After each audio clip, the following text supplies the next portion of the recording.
l'église primitive est en réalité le modèle que nous devons copier pour pouvoir prétendre en tant qu'église attirer la bénédiction dans notre communauté. La bénédiction est un esprit. Ce n'est pas un mot. La bénédiction est un esprit. Et un esprit, en réalité, c'est une atmosphère qui se repose quelque part. C'est une entité spirituelle qui se repose quelque part. Si tout à l'heure, dans un environnement précis, des gens meurent de manière exagérée, on va dire qu'il y a un esprit de mort là. Pourquoi? Parce qu'il y a l'odeur de la mort. Lorsque dans une église, on veut avoir la bénédiction, et la bénédiction se matérialise également par on va dire des biens matériels. Ça veut dire quoi? Quand on est béni, il y a la dimension spirituelle, mais il y a également la dimension physique. Et dans la dimension physique, on voit quelqu'un qui est en parfaite santé, quelqu'un qui travaille, réussit au travail, réussit à entreprendre, réussit à avancer. Il est rare de voir Dieu faire quelque chose dans la vie de quelqu'un en dehors de son appartenance de l'église. Dans la dispensation dans laquelle nous sommes. Voici pourquoi, lorsque vous étudiez la Bible, depuis les temps de l'ancienne alliance, depuis la Genèse, le Dieu que nous adorons est un Dieu de famille. Il dit qu'il n'est pas bon que l'homme soit seul. Créons donc une Ève semblable à l'homme. Et quand il crée Ève, Ève était en réalité dans la dimension d'aider Adam.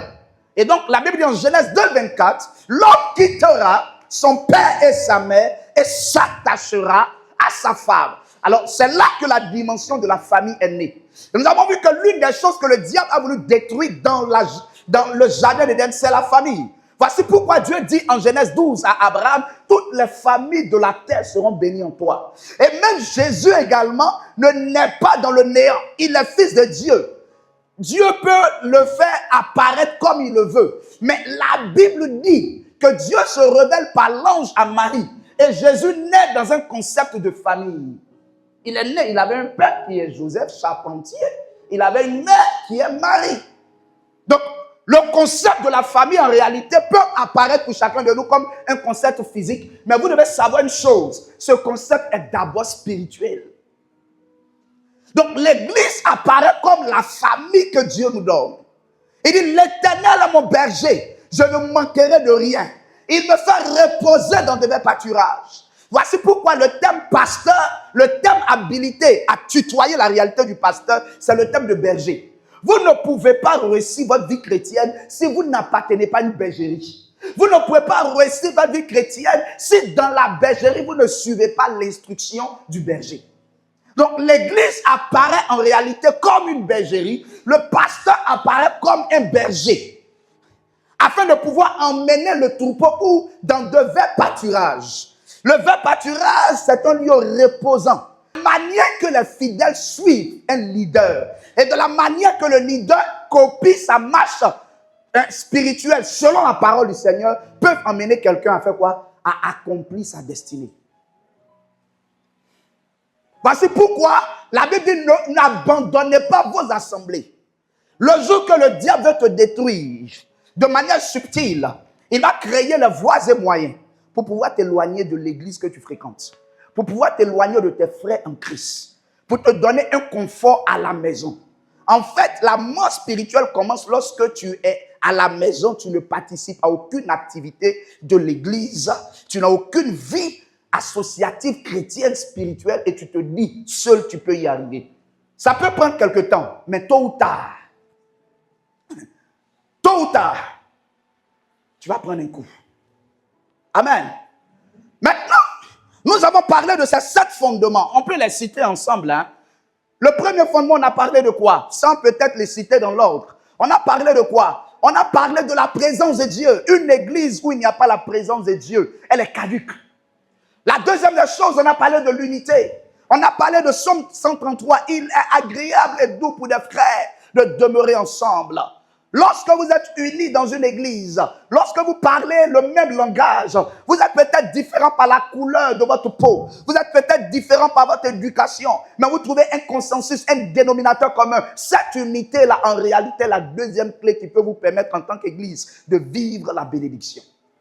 La troisième des choses, on a parlé du service engagé. Au-delà d'être simple membre dans l'église, le Seigneur te recommande de ne pas être un spectateur. Il faut que tu sois impliqué dans la vie de l'église. Parce que la Bible dit, la moisson est grande, mais il y a peu d'ouvriers. Et l'ouvrier mérite son salaire. En réalité, si tu es spectateur dans une église, tu n'as pas l'identité d'ouvrier, ouvrière selon Dieu. L'ouvrier est quelqu'un qui s'implique dans la vie de l'église. Il veut voir son église avancer et grandir. Il veut croître. Regardez les jeunes du quartier. Pendant que les gens jouent les matchs au Real, à Bassa, ils se font des millions. Nous, on est au quartier dans le grain et on est en train de discuter. Vous avez déjà vu ces jeunes du quartier-là prospérer? Si tu es occupé, est-ce que toi, tu peux te mettre au grain? Tu ne peux pas. Les ragots du quartier se développent parce que tu n'as rien à faire. Un homme occupé ne cherche pas à savoir ce qu'on dit de lui et ne cherche même pas à parler des gens. Un homme occupé. Si tu n'es pas occupé, si tu n'as rien à faire dans ta vie, tu vas te retrouver au grain. La troisième des clés, c'est quoi? C'est la discipline. La discipline, on voit dedans le discipolat. Une église qui n'est pas disciplinée, qui ne répète pas les choses de manière fréquentielle. Il y a 52 semaines, donc 52 dimanches. Je dois m'arranger, je dois battre un record. L'année passée, j'ai fait 51 cultes. Ça veut dire que j'ai raté un dimanche. Cette année, je dois m'arranger. Parce que chaque dimanche, les messages peuvent avoir peut-être la même thématique, mais n'ont pas la même onction. Chaque dimanche est pour moi l'occasion, comme un téléphone portable qui a été usé, qui a été déchargé la semaine, de venir en faire quoi? Me recharger. Chaque dimanche, je peux prendre quelque chose. La cinquième des clés, on a parlé de quoi? D'une vision claire. En réalité, un homme court par rapport à là où il va. Une église qui ne sait pas où elle va, une église qui improvise, ne peut pas emmener quelqu'un quelque part. Où nous allons pour le ciel d'abord. C'est notre première vision. Et la deuxième des choses, nous devons accomplir notre destinée. C'est le leitmotiv de ce ministère. Il dit à Jérémie, avant que tu ne sois dans le sein de ta mère, je te connaissais. Avant que tu ne fusses sortir de son sein, je t'avais établi, créé, consacré prophète des nations. Le suivi des âmes. Une église où on ne suit pas les âmes. En réalité, c'est que vous suivez autre chose. Le plus grand miracle pour le ciel, ce n'est pas d'abord un pied qui pousse. Parce que le mot miracle n'existe pas en réalité dans le ciel. Dans le ciel, ce que toi tu appelles miracle, un pied qui pousse, un déblocage financier, c'est ce qui est naturel dans le ciel. Ce qui peut peut-être s'appréhender au miracle, c'est lorsque quelqu'un a quitté l'enfer pour le ciel. Voici pourquoi l'église doit trouver des systèmes pour que les gens évoluent. En fait, les gens viennent à l'église, mais la difficulté, c'est combien de temps ils restent dans l'église. Combien de temps ils conduisent la vie chrétienne. Une église qui ne prêche pas la sainte doctrine, on appelle ça en théologie christocentrique. Christocentrique, ce n'est pas le fait de dire beaucoup le nom de Jésus dans le message, mais c'est le fait que la valeur de Jésus soit dans le message. Un message peut dire le nom de Jésus 10 fois. Jésus, Jésus. C'est pas ça qu'est le christocentrisme. Le christocentrisme, c'est que le message revient à Jésus. Quand un message revient à l'homme de Dieu, quand après un message, on retient que c'est le prophète, on ne vient pas à l'église pour bâtir la famille du prophète. On ne vient pas à l'église pour payer une voiture à l'église, pour le prophète. On vient à l'église pour bâtir des âmes. C'est la priorité. C'est ça qui est la sainte doctrine. Il dit, si on vous prêche un autre Jésus, dites anathème.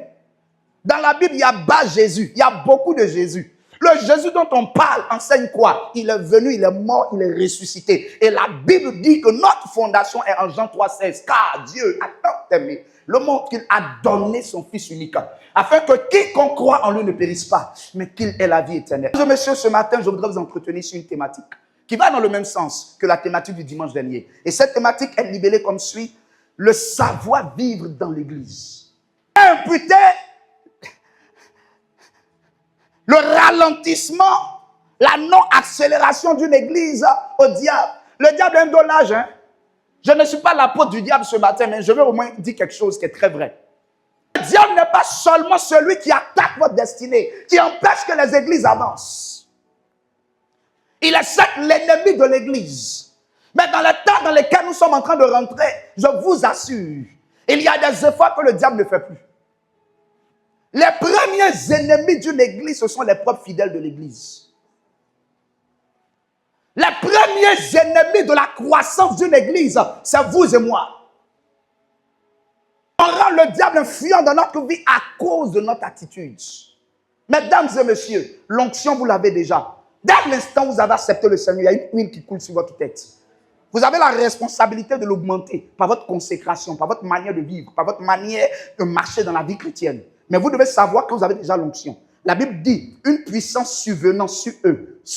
Le Saint-Esprit est descendu. Une puissance survenant sur eux. La Bible dit, ils ont tous été en train de parler en langue. Le feu s'est déposé sur les têtes. Ça veut dire quoi? Quand vous acceptez le Seigneur, le Saint-Esprit vient avec sa nature. Il vient avec ses valeurs. Il vient avec ses fruits. Mais il vient avec l'onction qui est la puissance. Elle est fille de ménage. Elle accepte le Seigneur, elle reçoit l'onction. Elle est vendeuse de boson. Elle accepte le Seigneur, elle reçoit l'onction. L'onction est une capacité de Dieu en nous qui nous donne d'avoir des résultats surnaturels. En fait, quand l'onction est quelque part, on a l'impression que Dieu est dans la personne. C'est ça l'onction. La connaissance, c'est quoi? C'est le savoir. On a le savoir où? Ce que vous entendez. On a le savoir où? Quand on va à l'école. Il y a une multiplicité, une diversité de savoir. Mais il y a une chose que Dieu ne fera pas à votre place. Il y a une chose qui, malgré l'onction, malgré la connaissance, qui peut vous disqualifier des grâces et des bénédictions, c'est le caractère. Joseph est rentré dans le palais. Il avait la capacité de voir. Il avait la capacité d'interpréter les songes. Mais la Bible dit que ce Joseph, quand il a rêvé la première fois, il avait un problème de caractère. Son problème, il ne savait pas tenir sa langue en bride. Ça veut dire que tout ce qu'il voit, tout ce qui est bon, il sort et puis il dit à tout le monde, papa, Ruben, j'ai rêvé, et dans le rêve là-haut, j'étais comme au milieu, et puis les épis se prosternaient. Oh, j'ai vu les étoiles. On dit, oh, le rêveur. Il s'est créé lui-même des combats. Il s'est créé des combats. Son père dit, tais-toi. Mais quand il arrive devant Pharaon, c'est un homme tout autre. Un homme tout autre. Pourquoi Dieu peut prendre 13 ans? C'est à 17 ans il rêve. Écoutez-moi, je suis en train d'aller quelque part avec vous. C'est à 17 ans il rêve. Mais c'est à 30 ans que ça s'accomplit. Le ciel n'avait pas écrit que ça allait être à l'âge de 30 ans. En fait, c'est une école et c'est ta capacité à assimiler les cours qui déterminera le nombre d'années entre l'écart de tes rêves et l'accomplissement. Tous vous êtes soumis à la même prédication. Vous tous. Pendant que je dis vous tous ici, vous entendez vous tous. Vous tous, vous entendez le même message. Vous tous, vous me voyez, peut-être pas à la même fréquence, mais vous entendez le même message. Mais vous tous, vous avez la responsabilité d'avoir l'attitude pour être béni. Ce n'est plus de mon fait. Non, ça, c'est plus à mon niveau. Je vous dispense l'évangile. Je dois travailler à ce que la sainte doctrine soit libérée en ce lieu. Mais c'est à vous de prendre, d'appliquer, de traiter votre caractère. Quand Joseph arrive devant Pharaon, on l'a nettoyé, il arrive. On dit, mais toi, tu peux interpréter le songe. Regardez le gars hier qui parlait beaucoup. Il dit, non, c'est pas moi, mais c'est Dieu. On sent que, toi, tu vois, il a simplement changé de phrase. Non, il a changé de pensée, de système. Les 13 ans ont fait quelque chose dans sa vie. Est-ce que tu sais ce par quoi Dieu peut te faire passer pour changer? En fait, quelqu'un a dit que c'est l'injustice qui a mené Joseph en prison. Moi, je dis que ce n'est pas l'injustice, c'est l'école du Saint-Esprit qui l'a mené en prison. Dieu a brisé. Parce que, bien aimé, la langue, tout à l'heure on le verra, la langue détruit des églises. Elle détruit des relations. Elle détruit des destinées. Elle empêche la croissance de certaines églises. La langue. Je parle à quelqu'un ce matin. Si tu me donnes un très bon amen. Quand il finit d'interpréter, il ne dit pas au pharaon, il faut me positionner. Il dit que le pharaon trouve quelqu'un. Attends, qui va trouver? 13 ans de sa vie. Ils sont arrivés dans le désert. Le désert était aussi ce principe-là comme la prison, pour les briser. L'histoire dit qu'il y avait plusieurs chemins, mais Dieu les fait passer par le désert. Il est possible que tout ce que tu es en train de vivre aujourd'hui, c'est parce que Dieu veut enlever quelque chose dans ton caractère. Il y a quelque chose. Ouais. Tout le monde. En fait, on a été créé parfait, mais le péché est venu incruster en nous au minimum un défaut. Au minimum. Abraham, le père de la foi, a menti. Salomon avait un problème. Il a bien commencé le règne, mais il termine avec quelqu'un qui est sage. Il finit avec femme et concubine, il finit environ 1000. Si tu n'as jamais eu de faiblesse avec le sexe, tu ne peux pas comprendre que le sexe peut détruire la destinée. Ouais. Mais l'enjeu de notre élévation, c'est notre capacité à traiter nos faiblesses.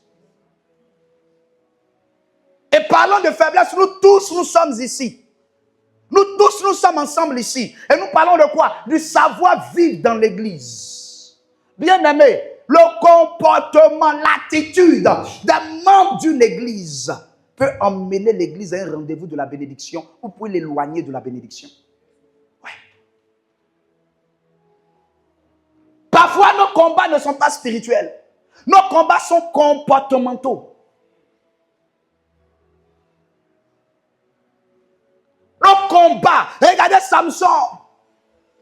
Regardez comment il a terminé. Il a l'image des gens qui Dieu a tout donné.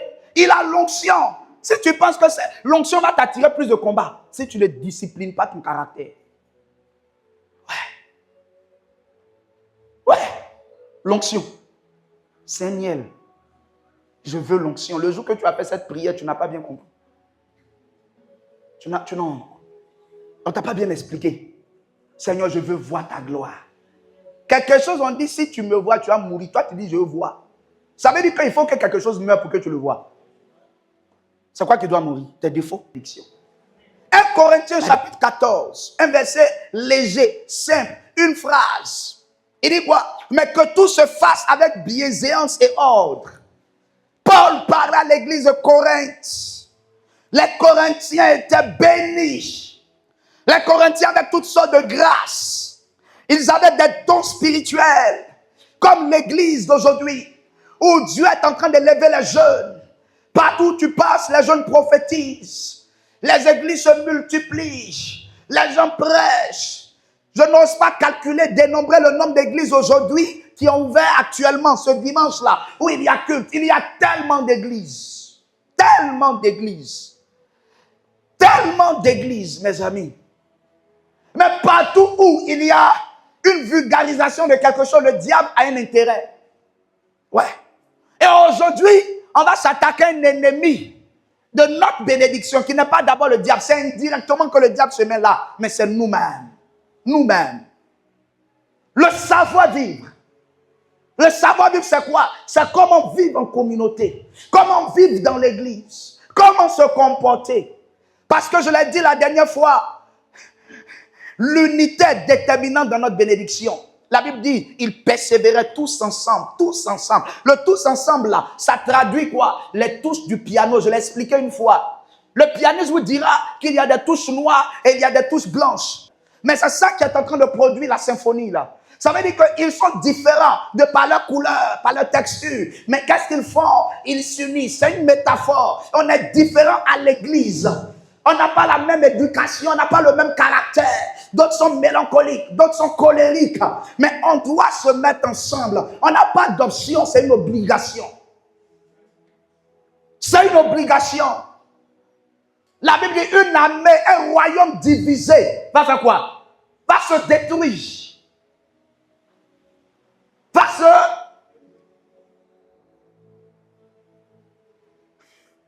Et c'est ce que le diable a réussi dans notre saison, à diviser l'église. Il dit que tout se fasse avec bienséance et ordre. Notre Dieu est un Dieu d'ordre. L'église est le lieu le plus sacré qui existe.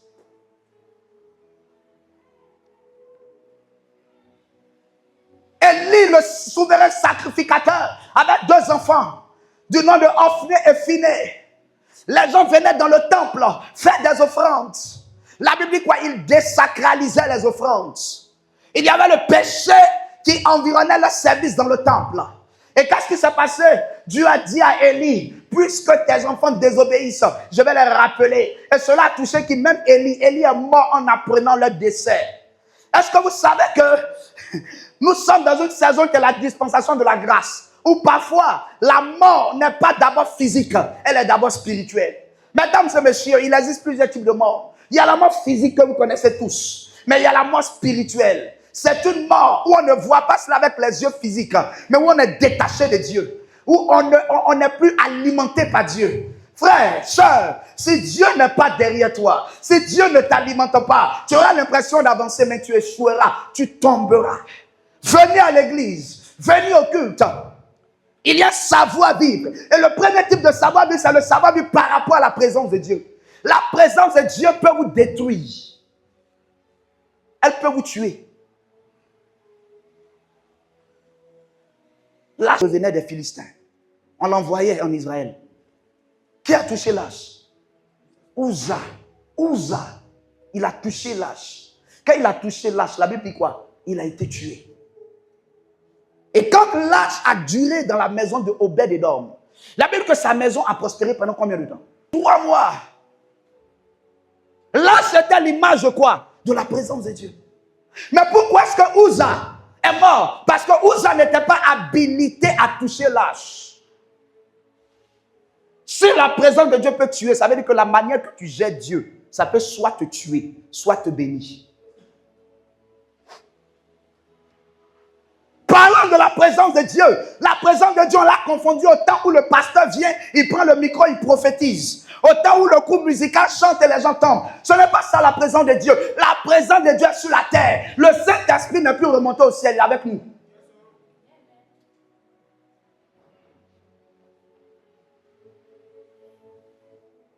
Voici pourquoi tous ceux qui servent dans le temple doivent faire attention à leur manière de servir.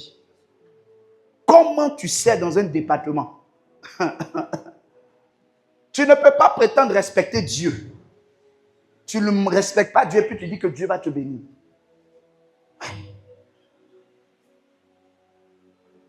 Respecter la présence de Dieu, c'est quoi? C'est comment est-ce que tu appréhendes les choses de Dieu. Comment est-ce que tu gères les choses de Dieu. Dès l'instant où tu prends un téléphone pour filmer, ce n'est plus ta maison que tu filmes. Tu es en train de filmer les choses sacrées. Voici pourquoi on ne fait pas les choses de Dieu avec la colère. On ne fait pas les choses de Dieu avec les murmures. On ne fait pas les choses de Dieu avec négligence. Il dit malheur à celui qui fait l'œuvre de Dieu avec négligence. Quand tu sais que ton cœur n'est pas entier dans quelque chose de Dieu, mon ami, ce n'est pas pour le bien de l'église, c'est pour ton bien. Il faut t'éloigner. Il faut prendre du recul. Ici, là, la première des choses, c'est le bénévolat. On est venu mettre nos talents au service de Dieu. Et on doit prouver à Dieu notre niveau de sacrifice. Et c'est de la responsabilité de chacun de nous de savoir gérer tout ce qui est sacré. Quand tu rentres, c'est pour cela que la manière que tu viens à l'église, même le retard, est en train de désacraliser les choses de Dieu. Là où 2 ou 3 sont assemblés au nom de Dieu, il est quoi? Il est présent. Chaque enfant de Dieu d'une église doit apprendre à valoriser les choses de Dieu. Quand tu es conscient de la présence de Dieu, tu ne peux plus murmurer, tu ne peux plus bavarder, tu ne peux même plus sortir ça et là. Est-ce que toi, tu n'as jamais serré ton pipi dans une réunion avec ton directeur? Hein? Tu as déjà fait ça, non? Mais dans l'église, on est en plein culte, on décroche le téléphone. On est en plein culte, on fait un testo à quelqu'un. On est en plein culte, mais on pense à draguer quelqu'un. Elle est en forme, hein? Tu es dans la présence de Dieu, tu as ces pensées-là. Ça dit, comment tu es arrivé dans la présence de Dieu? David dit, Esaïe était dans le temple. La présence de Dieu est descendue. Il a commencé à trembloter. Il dit, non, je ne suis pas digne. Frère, ce n'est pas la neutralité. Soit la présence de Dieu te bénit, soit elle te détruit. Elle te bénit si tu sais la crainte. Crainte, ce n'est pas avoir peur. Peur, là, ça dit toi-même, tu ne respectes pas la personne. Tu fais ce qu'elle veut par obligation. Mais la crainte, là, c'est ton cœur qui s'incline. C'est ton cœur. Que l'église commence à respecter la présence de Dieu. La présence de Dieu, c'est respecter tout ce qui se fait. Louange, je loue. Adoration, j'adore. Prédication, j'écoute. On ne doit pas te distraire pendant le culte. Il n'y a pas quelque chose de plus usant que le culte.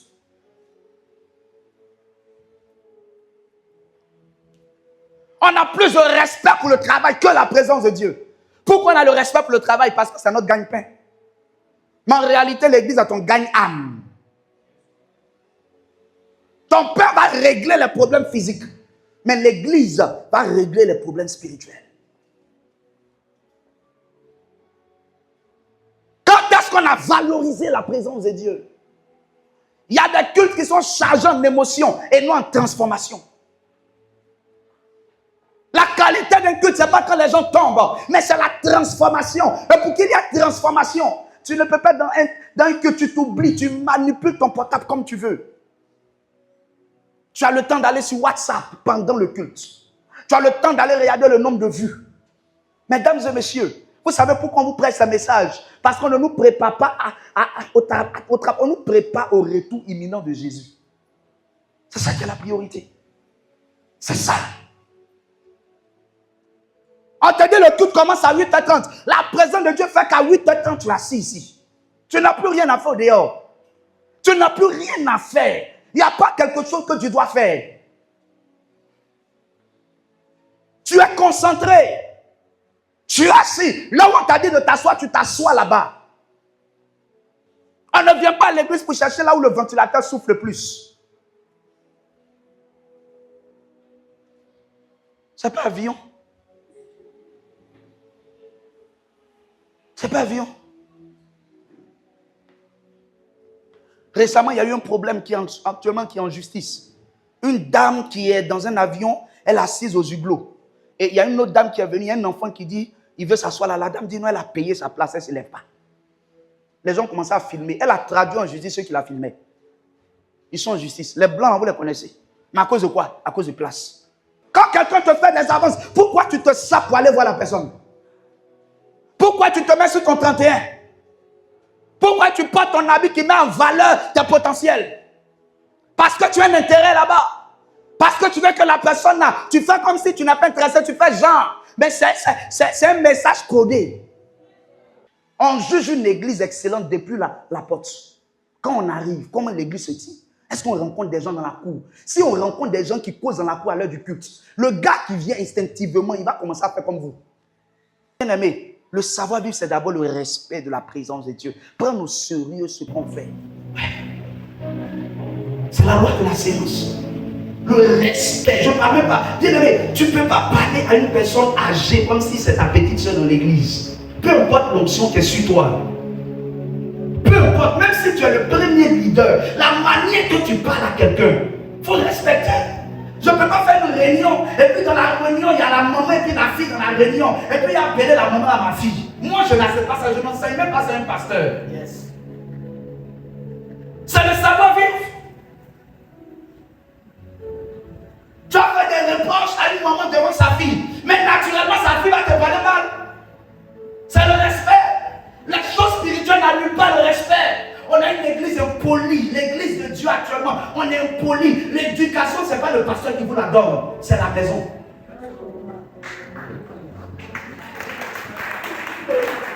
C'est la maison. Et on veut prendre les nations. On veut diriger les nations. Et on est mal poli. La politesse, c'est quoi? Si je trouve quelqu'un qui ne veut pas, c'est moi qui salue, c'est pas lui qui me salue. Mais toi-même, ton bonjour, même, ça c'est inutile. Bonjour. Est-ce qu'on achète ça? Est-ce qu'on achète ça? Tu ne peux pas conduire un groupe là où tu n'es jamais parti. Tu ne peux pas. Et c'est le problème. On a des responsables qui ne sont pas brisés. C'est le problème des églises. C'est un thème sensible, mais qui va vous faire bouger. Une église, pour qu'elle avance, c'est la fondation. Et le respect. Mais les gens pensent qu'en fait de chrétienté, là, ça annule le droit d'aînesse.